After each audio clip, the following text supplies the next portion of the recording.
கொட்டகலை 60 அடி பாலத்தின் திருத்தப் பணிகள் தற்போது நிறைவுக்கு வந்துள்ள நிலையில் இன்று குறித்த பாலத்தினூடான ரயில் போக்குவரத்து வழமைக்கு திரும்பியுள்ளதாக அறிவிக்கப்பட்டுள்ளது.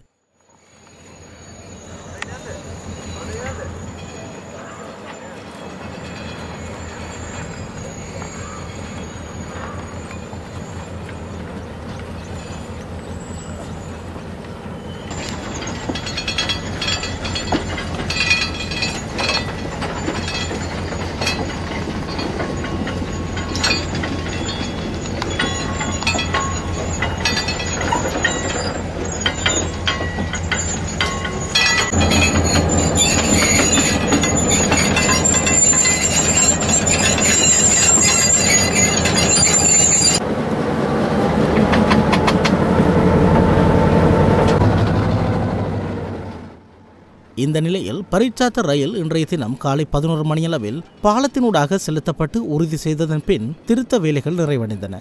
இந்த பாலத்தின் ஊடாக பதுளையிலிருந்து கொழும்பு நோக்கி சென்ற புகையிரதமும் கொழும்பிலிருந்து பதுளை நோக்கி சென்ற புகையிரதமும் பயணித்ததைத் தொடர்ந்து இந்த புகையிரத பாலத்தின் ஊடான போக்குவரத்து வழமைக்கு திரும்பியுள்ளது.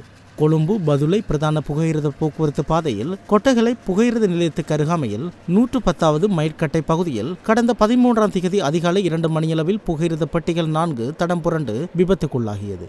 இந்த விபத்தில் புகையிரத பெட்டிகளுக்கும் தண்டவாளங்களுக்கும் 60 அடி பாலத்துக்கும் சேதங்கள் ஏற்பட்டன.